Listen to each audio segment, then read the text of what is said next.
Cette émission vous est présentée grâce à la participation financière des caisses Desjardins de la Basse-Lièvre et du Cœur des Vallées, qui se distinguent par leur nature coopérative et leur implication au sein de la communauté. Mardi 9 octobre 2012. À Infomag ce soir, surplus de l'ex-ville de Buckingham, Maxime Pedneau-Jobin veut consulter les citoyens. À qui appartient la rue Belter? Toujours pas de décision. Et octobre, mois de sensibilisation aux troubles d'apprentissage.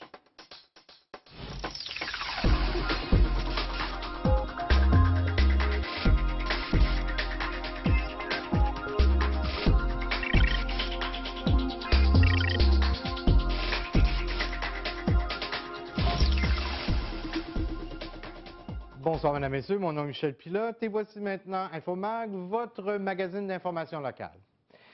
Eh bien, le conseiller de Buckingham, Maxime Pedneau-Jobin, souhaite consulter la population pour déterminer de quelle façon il va utiliser le surplus de l'ancienne ville de Buckingham. Rappelons que lors de la fusion en 2001, les surplus des anciennes villes avaient été déposés dans un fonds à part et que ce sont les élus qui représentent le territoire en question qui doivent décider comment utiliser cet argent. Actuellement, il reste environ 150 000 à être dépensés dans le secteur Buckingham et M. Pedneau-Jobin souhaite que les citoyens lui donnent des suggestions. Lors de ces deux prochaines rencontres de quartier, soit le 22 octobre en anglais et le 25 octobre en français, il va demander aux citoyens leurs suggestions.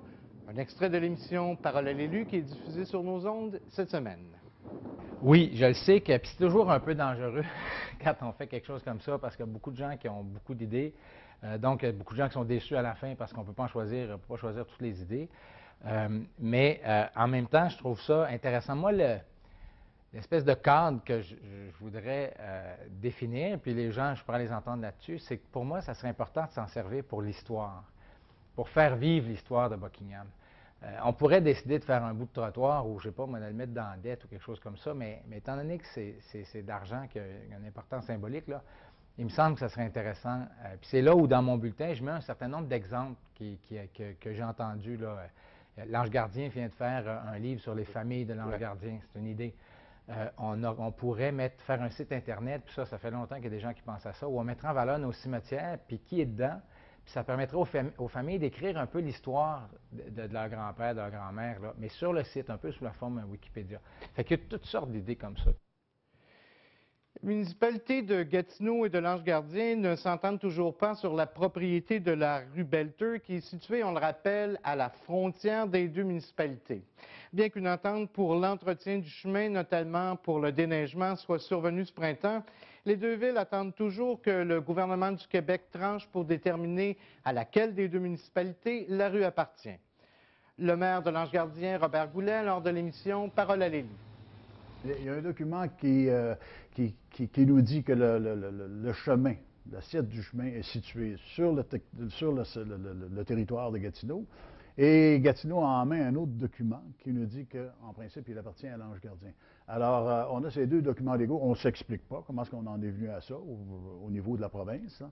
Mais il faut régler ce problème-là. Parce que là, ça devient un peu criant. Il devrait y avoir des argents qui devront être injectés sur ce chemin-là parce qu'à l'Ange Gardien, nous avons beaucoup de constructions de notre côté du chemin. Il n'y en a pas du côté de Gatineau. Et puis, c'est la raison pour laquelle nous avons accepté de donner des services d'entretien hiver et été parce qu'on satisfait nos besoins. Je vous invite à rester des nôtres pour l'émission Parole à l'élu qui est diffusée sur nos ondes dès 19h ce soir. Mes invités cette semaine sont le conseiller de Buckingham, Maxime Pedneau-Jobin, qui commente l'actualité municipale, notamment tout le dossier de la corruption, et le maire de l'Ange-Gardien, Robert Goulet, qui va nous parler de deux livres qui ont été publiés la semaine dernière lors de l'inauguration de la nouvelle mairie. La Société d'aide au développement communautaire de Papineau a présenté la semaine dernière un tout nouveau service intitulé « Branchons les PME ». Avec ce service, la SADC désire offrir un soutien technique et des ateliers de formation afin de permettre aux entreprises du territoire de rester concurrentielles en étant présentes sur le web. 3 forfaits vont être offerts dans la création et dans la mise en place de sites Internet. Des forfaits qui, évidemment, vont s'adapter aux besoins des entreprises, allant de la résolution de problèmes techniques à la création de sites clés en main. On va même offrir la rédaction de textes et la liaison vers des ressources spécialisées de la région.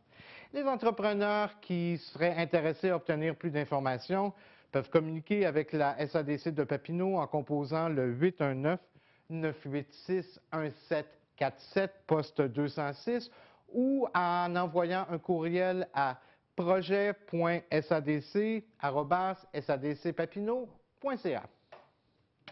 Encore une fois, cette année, le Club Lion de Buckingham organise sa traditionnelle vente de billets à 100 $. En tout, 400 billets vont être en vente et le club va remettre 17 000 $ en prix. Le tirage va avoir lieu le 13 octobre prochain lors du souper de 8 qui va se tenir à la salle des Chevaliers de Colombe dans le secteur Buckingham. Suite au tirage, ce sont 23 000 $ qui vont être redistribués dans les différents projets du Club Lion de Buckingham dans la communauté. On peut rappeler que le club est fondé depuis maintenant 77 ans et qu'on compte sur plusieurs levées de fonds pour remettre à la communauté. En plus de la vente de billets à 100 $, on peut rappeler le Téléthon qui va avoir lieu sur nos ondes en décembre prochain, mais également le bureau d'immatriculation de la SAQ qui est situé, on le sait, sur l'avenue de Buckingham et qui remet 3 $ au club à chaque transaction effectuée au bureau. Richard Bessner du Club Lion de Buckingham. 100 billets à 100 $ chacun. Il y a beaucoup de billets qui sont vendus en groupe. C'est pas, je sais que des fois, le monde va dire hey, 100 pièces peut-être cher, mais si on se met une dizaine de personnes, 10 $ chaque, c'est pas une bonne cause. Ça vient en aide aux œuvres du Club Lion. Ça nous rapporte bon an, mal an, environ 23 000 $. Fait que, qui est réparti dans les différentes demandes de dons que les organismes ou des personnes dans le besoin nous font tout au long de l'année. Bien, en fait, compte, c'est 13 prix, dont un gros lot de 10 000 $. Il y a 2 prix de 1 000 $ et 10 prix de 500 $. Fait que ce qui fait 17 000 $ en cadeau ou en prix, qu'on peut avoir une chance de gagner. Puis si les billets sont limités à 400, il n'y en a pas plus que ça. Fait que ça fait environ une chance sur chaque talent. C'est pas mal mieux que la 6,49. Une chance sur talent de gagner un prix. Ceux et celles qui voudraient se procurer des billets peuvent le faire auprès d'un membre du Club Lion ou alors en composant le 819-281-4430. Évidemment, comme le disait M. Bessner, on peut se mettre à plusieurs pour acheter un billet. Les citoyens du secteur ont encore fait preuve d'une grande générosité en fin de semaine dernière, alors que le Club Richelieu de l'Outaouais a réussi à amasser tout près de 30 000 $ lors de son barrage routier qui s'est tenu samedi dernier. Tout l'argent recueilli va être remis à différents organismes qui s'occupent notamment de déficience intellectuelle ou de prévention du suicide. On peut rappeler que le Club Richelieu est le seul mouvement philanthropique à travers le monde à faire la promotion du français. Du côté du Club Richelieu de Buckingham, ce sont près de 12 000 $ qui ont été recueillis à 8 intersections du secteur de Buckingham et de Gatineau. Plus d'une soixantaine de bénévoles ont participé au barrage cette année. C'est samedi prochain, donc le 13 octobre, que les résidents de l'Est de la ville de Gatineau sont invités à se débarrasser de leurs résidus domestiques dangereux. En effet, les résidents vont pouvoir apporter leurs restants de peinture et d'huile, leurs filtres usagés, les piles, les batteries d'automobile, les pneus, les produits de nettoyage et autres au garage municipal qui est situé au 250 rue Charles dans le secteur Buckingham et, je vous le rappelle, pas au centre de service. Une preuve de résidence va être exigée sur place. Les employés vont être présents entre 9 h et 15 h. Par ailleurs, je vous rappelle qu'on peut également aller porter les résidus dangereux à l'écocentre de Hall les jeudis, vendredis et samedis. L'horaire de l'écocentre ainsi que la liste des produits acceptés sont disponibles sur le site web de la ville au www.gatineau.ca ou en composant le 311. Octobre est le mois de la sensibilisation aux troubles d'apprentissage. Pour nous parler de ces troubles d'apprentissage, mais également des différentes activités organisées en Outaouais, j'ai rencontré le directeur général de l'Eketa Outaouais, Paul Morin, un peu plus tôt cet avant-midi, dans nos studios.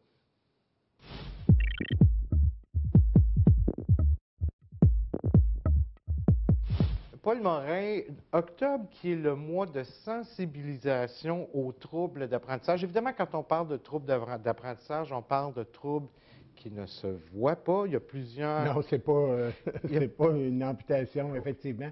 C'est un problème au niveau du cerveau. On peut parler de dyslexie, de dysphasie, dyscalculie. Souvent, les parents découvrent dans un premier temps un TDAH, trouble déficit d'attention avec ou sans hyperactivité. Avec hyperactivité, très rapidement, parce que l'enfant dérange. Sans hyperactivité, peut-être rendu en troisième année, l'enfant qui manque de concentration, tout ça. Et là, on nous consulte. Le plus gros de la clientèle, c'est effectivement chez nous, là, à 95 %, c'est ça. Mais là, on découvre qu'il y a une autre difficulté. Un problème de lecture, un problème d'apprentissage, un problème de concentration. Lorsqu'on donne une directive à l'enfant, des consignes à l'enfant, devrais-je dire, il n'en retient pas. Félix, maman, préparer ton bain, tu vas monter, ton pyjama est là, tu vas te déshabiller. Elle lui donne 5-6 conseils, brosser les dents. Et première chose qu'on sait, 30 secondes plus tard, Félix est au pied de l'escalier en train de jouer avec un de ses meilleurs jouets. Et la mère lui dit qu'est-ce qui se passe, Félix? Et il sort de la Lune, il est dans son monde. Qu'est-ce que je t'ai demandé? Il hésite même. Je t'ai demandé de prendre ton bain. Ah oui, mais il ne se souvient pas. Fait qu'imaginez-vous les difficultés que ces enfants-là ont à l'école avec plusieurs consignes données par les professeurs, tout ça. Et nous, comme organisme, On parle évidemment là, de l'AQETA, l'Association québécoise des troubles en apprentissage. C'est ça. Nous sommes situés, nos bureaux sont situés à Hall, au 109 rue Wright. Et on invite les gens à communiquer avec nous, de nous appeler avant pour prendre un rendez-vous. Mais nous avons plusieurs activités. Et dans le cadre de ce mois-là, plus particulièrement, nous communiquons avec nos membres et amis pour leur donner un maximum d'informations. Quand vous parlez d'amis, vous parlez, évidemment, on parle de membres. On va parler certainement là, des parents qui ont des enfants atteints de troubles d'apprentissage, mais on parle aussi d'amis, des gens qui sont intéressés à... Bon, ça, ce sont les gens qui ne sont pas membres. Pour être membre, c'est 40 $. Et ça donne accès à l'ensemble des activités à un coût réduit. Exemple, une conférence, c'est 5 $ pour les membres, 15 $ pour les non-membres. L'ami, c'est la personne qui nous donne son courriel et à qui on transmet toutes les informations, toutes les conférences. Il ne faut pas oublier également qu'on a une excellente communication, collaboration, complicité, devrais-je dire, avec l'Association francophone des parents d'enfants dyslexiques. Par exemple, il y a une formation qui a débuté la semaine dernière, 6 semaines sur le TDAH. Il y a Martin Lajeunesse qui vient dans les prochains jours. Donc, on informe nos membres et les amis de l'ensemble des activités. Et si une personne dit, moi, ce qui m'intéresse, c'est la dysphasie, bien, tous les autres communiqués, elle a tout simplement à les rejeter. Mais sur la dysphasie, il y a une conférence, il y a un groupe d'entraide. À ce moment-là, les gens, ils ont l'information. Parce que diffuser l'information, on sait que ce n'est pas facile dans l'ensemble des médias, malgré la collaboration que vous donnez. Ça peut que les gens ne le voient pas, mais ils sont assurés, par l'entremise du courriel, de recevoir toute l'information. Il n'y a aucun coût. Ils ont simplement appelé au bureau, on prend leur courriel et on les ajoute. On a au-dessus de 300 personnes. La semaine dernière, vous avez publié dans le journal Le Droit un cahier, en fait, 2 pages d'informations pour... On parle de mythes, on parle de préjugés. C'est important pour l'AQETA d'informer la population? Ces 2 pages-là ont été réalisées par le journal Le Droit. On a collaboré avec le rédacteur, justement, au niveau des mythes. C'est la compagnie Janssen qui a fait qui a produit un document. Et ça nous a fait plaisir parce que le mois de la sensibilisation, on tente d'en profiter pour sensibiliser le maximum de gens, d'où on déborde des courriels, d'où on voit dans les médias, comme l'entrevue que je fais actuellement, dans les différents quotidiens également. Évidemment, il va y avoir toute une série d'activités, j'imagine, qui sont organisées dans le cadre du mois d'octobre, le mois de sensibilisation. À l'intérieur d'octobre, on met un focus un petit peu plus grand. Donc, on a plusieurs activités en collaboration avec la fête dont je parlais, mais on a aussi les cafés-rencontres. Cafés-rencontres, groupe d'entraide, souvent dans des organisations. Autour d'une table, autour d'un café, les gens parlent. Et ce qu'on faisait antérieurement, on ouvrait la table, puis c'était une discussion d'ordre général. Ce qu'on a réalisé, c'est que les gens préfèrent un sujet précis. Exemple, mercredi le 17 octobre, il y aura un café-rencontre sur l'aide aux devoirs. Donc, on sait qu'en participant à ce groupe d'entraide-là, on va parler presque exclusivement de l'aide aux devoirs avec notre personnel qui est présente, Martine Cahouette, notre intervenante qui collabore avec les parents. Et pour ça, c'est gratuit, les gens doivent venir. Également, au mois d'octobre, on a la chance d'avoir le docteur Joubert, qu'on a entendu, nous, certains membres du conseil d'administration et moi, lors du dernier congrès de la CETA. Le docteur Joubert est affilié à l'Université McGill. Il est excellent. Le titre de sa conférence, le TDAH à travers la vie, et à l'intérieur de sa conférence, il vient le plus possible vulgariser la question de médication. C'est sûr qu'il présente chacun des médicaments, effets à court, à moyen, à long terme, et l'ensemble des médicaments. Excellente conférence qui sera donnée, et toutes nos conférences, strictement conférences, on a conclu une entente avec la polyvalente L'Érablière, facile d'accès, dans le secteur Touraine, où les conférences se donnent à 7 heures, à 19 heures. Évidemment, plein d'autres activités. On va inviter les gens peut-être à aller visiter votre site, le site web. Le site web aketaoutaouais.qc.ca ou nous téléphoner au 777-3126. Nous sommes une petite équipe. Donc, une secrétaire le matin, l'après-midi, Martine qui, elle, rencontre les familles. Il se peut que je sois à l'extérieur. Donc, à ce moment-là, on invite les gens à communiquer avec nous parce qu'on a un beau centre de documentation. Plus de 1000 documents, volumes que nous prêtons aux gens sur l'ensemble des sujets. Troubles d'apprentissage, dyslexie, dysphasie, dyscalculie, des cassettes également, des vidéos, etc. Merci infiniment, M. Morin. Ça m'a fait plaisir.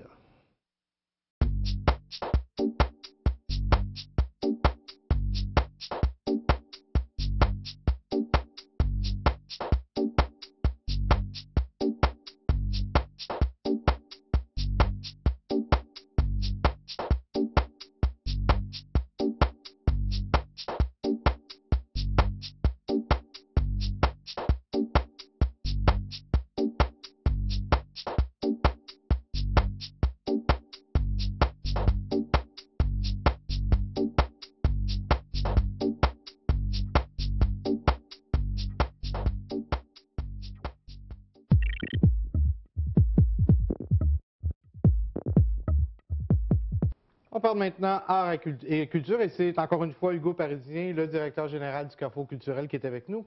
Hugo, la semaine dernière, vous nous avez mis l'eau à la bouche. Vous nous aviez dit que le cinéma Brookfield revenait et ça revient effectivement là, dès ce dimanche. Oui, tout de suite après Sylvie. Donc, la semaine passée, c'était Sylvie dans le cadre de ce dimanche qui a très bien été. Les enfants étaient bien émerveillés. C'est le retour du cinéma Brookfield, enfin. Et encore une fois, c'est pour les familles. 3 $ l'entrée. Et le film qui nous intéresse cette semaine, en ce dimanche, c'est Madagascar 3. Donc, le film qui est à l'affiche. Écoutez, bref, Alex est de retour d'Afrique, où s'était terminée la dernière aventure dans Madagascar 2. Et toutes sortes de péripéties vont pousser lui et ses amis à retrouver la France pour rejoindre un cirque d'Europe. Donc, une activité qui se fait en famille, évidemment. C'est un film familial. Le cinéma Brookfield, on le rappellera, est une activité de nature familiale. Et pour l'occasion, ce qu'on fait, et tu me le permettras, Michel, de pouvoir tirer aux 4 premières personnes qui téléphoneront au 819-281-8250. On a 4 forfaits cinématographiques à faire tirer pour célébrer cette ouverture du cinéma Brookfield qui est enfin de retour pour la saison 2012-2013. Donc, dès ce dimanche, et là, ça va se poursuivre jusqu'au temps des fêtes, belle activité effectivement à faire en famille. On revient avec de ce dont on a parlé un petit peu l'année dernière, en fait la saison dernière, les petites folies du Pont Brady, qui sont de retour encore une fois, mais cette fois-ci pour célébrer l'Halloween, 2e édition, je pense. Fébrilité dans l'air, puis ça se dessine, Michel, puisque les petites folies du Pont Brady, l'Halloween au village demeure l'activité la plus achalandée pour cette première année de programmation dans le cadre des Petites Folies. Donc, au point de vue du comité d'animation du parc, du regroupement des gens d'affaires de la ville de Gatineau et du Carrefour culturel, il y a vraiment une fébrilité qui se dessine pour cette activité-là. Et c'est ce qu'on va retrouver cette année. On veut en faire un centre d'attraction pour Buckingham. Peu à peu, ça grossit. Donc, Halloween au village cette année, cracheurs de feu, il y aura des acteurs dans la foule, dans les sentiers d'horreur. Écoutez, j'ai vu les gens à l'œuvre qui créaient les croix, les cercueils et tout ça pour célébrer cette activité, cette journée des morts. Donc, le 26 octobre, qui aura lieu ce vendredi juste avant l'Halloween, qui aura lieu. Je vous en parle maintenant parce que ça va être grandiose. L'an passé, plus de 600 personnes qui s'étaient déplacées pour l'occasion. La seule chose qu'on demande en retour, c'est d'apporter une contribution à la marmite de bonbons pour pouvoir participer aux activités. Mais écoutez, des cracheurs de feu, aux activités sur le site, au labyrinthe, aux sentiers masqués, à la soirée dansante, aux costumes, au concours de citrouilles, tout est au rendez-vous pour passer un Halloween tout en couleur avec la famille. Hugo, est-ce que vous allez ressortir votre costume que vous aviez porté l'an dernier parce qu'on se rappelle que vous aviez fait fureur avec votre costume? J'ai peut-être fait fureur avec mon costume, mais au point de vue de la crédibilité, on en perdait un petit peu. Donc, on verra cette année, ce sera une surprise et ce sera à aller vérifier sur le site. On passe maintenant du côté de la chronique de Daniel Lafortune. Je pense qu'il est allé se promener un petit peu du côté de la Maison de la Culture. Donc, effectivement, Daniel Lafortune qui était chanceux d'aller voir deux spectacles qui a dû probablement rire aux éclats, deux spectacles à la Maison de la Culture, André-Philippe Gagnon et Ladies Night. Je vous laisse en compagnie de M. Lafortune. Voici un retour tant attendu, Ladies Night, à la Maison de la Culture, samedi et dimanche qui viennent, dans une mise en scène plus qu'efficace de Denis Bouchard. Ces 5 joyeux lurons ont décidé de se retrouver un emploi. Ils ont été mis au rencard par leur entreprise dans une ville ouvrière. Ça aurait pu être chez Bowater, mais là, c'est dans une ville ouvrière qui est fictive. Donc, on retrouve Guillaume Lemier-Tivierge, M. Yewindé, Frédéric Pierre, Marcel Leboeuf, M. Noisetier, Michel Charette, Nounou, Sylvie Boucher, la blonde de Patrick Huard dans Taxi, et François Chénier. Donc, ces joyeux lurons ont été mis à pied. Comme je vous le disais, que doivent-ils faire maintenant? Bon, ben, pour faire un coup d'argent, ils vont faire un peu comme les Chippendales. Évidemment, ils n'ont pas le physique de l'emploi. Et pas du tout. Et ce ne sont point des danseurs, ce ne sont point des chanteurs. Mais la mise en scène très efficace de Denis Bouchard va mettre les comédiens en avant-plan dans des passe-passe où l'humour est au rendez-vous à plusieurs reprises. Chansons, danse et aussi texte. Et je ne vous donne pas le point de chute de cette pièce-là, mais c'est à voir et peut-être même à revoir avec des membres de sa famille. À l'affiche, donc, samedi et dimanche à la Maison de la Culture. Mais aussi à la Maison de la Culture, demain soir, André-Philippe Gagnon, nul autre que ce grand phénomène de l'humour, mais aussi de celui qui est, à mon avis, le chef de file de tous les imitateurs au Québec. Eh bien, il revient enfin à Gatineau après un passage très long à Las Vegas. Il a travailler sur différents personnages que l'on n'a point vus. Donc, au niveau de la voix, il imite d'une façon extrêmement convaincante Grégory Charles.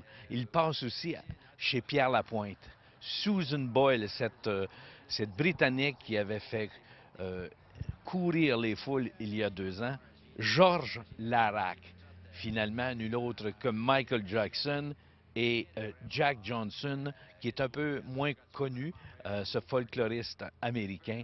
Donc, c'est demain soir à la Maison de la Culture, André-Philippe Gagnon. Il ne reste que quelques billets, donc courir les acheter parce que avec ce grand humoriste, l'humour et aussi la captation des sens est au rendez-vous. Donc, demain soir à la Maison de la Culture. Hugo, on revient dans notre secteur au Café des artistes qui présente un hommage à Georges Brassens.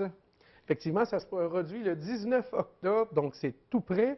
Et puis, écoutez, Maurice Boyer, c'est Maurice Boyer qui est au cœur de cette production-là. Et il a performé Georges Brassens en Belgique, en France, au Québec et même au Canada, bref. Et il est au Café des artistes pour le 19 octobre. Entrée seulement 15 $. Belle façon d'encourager un commerce de la région. C'est un spectacle de grande qualité. Il est accompagné de Paul Parent à la basse et fait revivre une partie de l'œuvre. Écoutez, Georges Brassens, les amoureux des bancs publics, Il n'y a pas d'amour heureux, Les copains d'abord. Bref, on va ressentir les grands succès de l'auteur via Maurice Boyer qui nous performe tout ça le 19 octobre au Café des artistes. Et c'est toujours un beau rendez-vous, le Café des artistes. C'est tellement intime comme salle. On se transporte maintenant maintenant, en fait, du côté de Hall, une autre salle qui est très intime et qui nous offre de plus en plus de spectacles intéressants.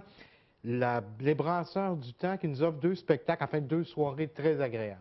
Brasseurs du Temps, le dimanche 14 octobre, chapeau pour le concept. Écoutez, c'est une activité qui devient de plus en plus populaire au Brasseurs du Temps. Interdit aux reprises, on appelle les artistes de la région à venir se produire sur la scène pour composer, bref, chanter, désolé, leur composition, et ce n'est que des compositions.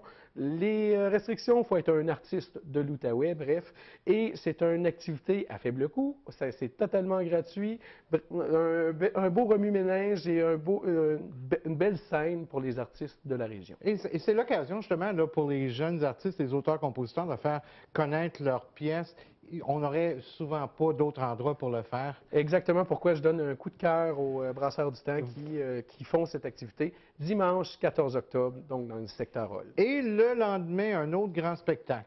Oui, toujours au même endroit, Brasseurs du Temps, c'est le 15 octobre, seulement 15 Caridad Cruz et Miguel de Armas qui sont là. Écoutez, bercés dès leur naissance par la culture afro-cubaine et avec une solide éducation musicale acquise dans son pays natal, Caridad Cruz a fait carrière pendant plus de 10 ans comme chanteuse principale dans les hôtels et les boîtes de nuit de Cuba. Donc déjà là, ça promet. Écoutez, on ne s'ennuie pas, là, évidemment. Là. Écoutez, louangée par le Globe and Mail, l'Ottawa Citizen, elle pense salsa, jazz, latino, tout est au rendez-vous, chansons traditionnelles cubaines. Tout est là pour passer une activité et avoir probablement les pieds qui bougent un peu et avoir le goût de danser. Là. Alors, on répète la date, le 15 octobre, et c'est toujours au Brasseurs du Temps. À 15 $.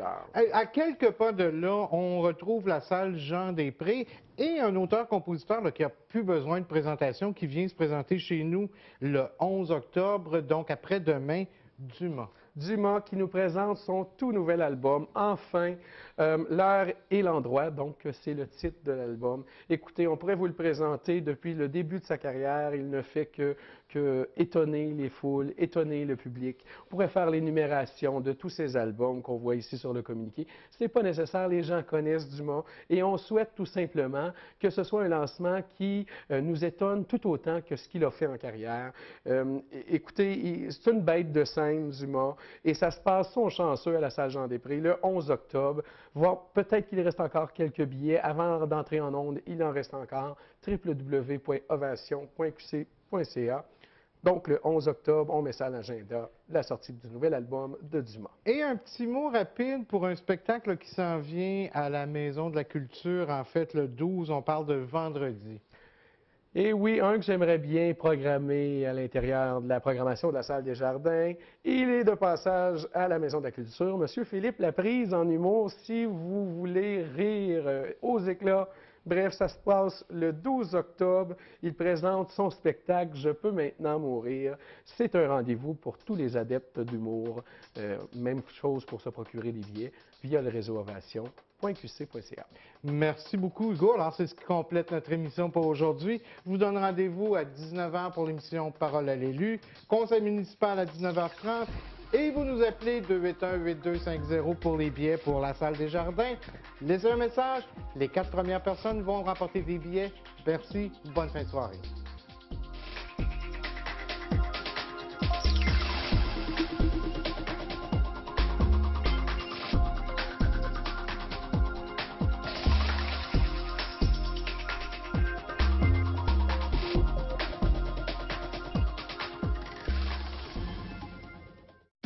Je m'appelle Clémence. À ma naissance, il me manquait un pied, fait que j'ai une prothèse. C'est très utile. Quand je suis à l'école, il n'y a rien que moi qui est amputé. Au séminaire, il y a des amputés de guerre. Je vois beaucoup de personnes qui sont comme moi. Je retrouve un peu ma deuxième famille. Quand je reviens du séminaire, je suis énergique. Il n'y a rien qui va m'arrêter parce que je suis une vainqueur.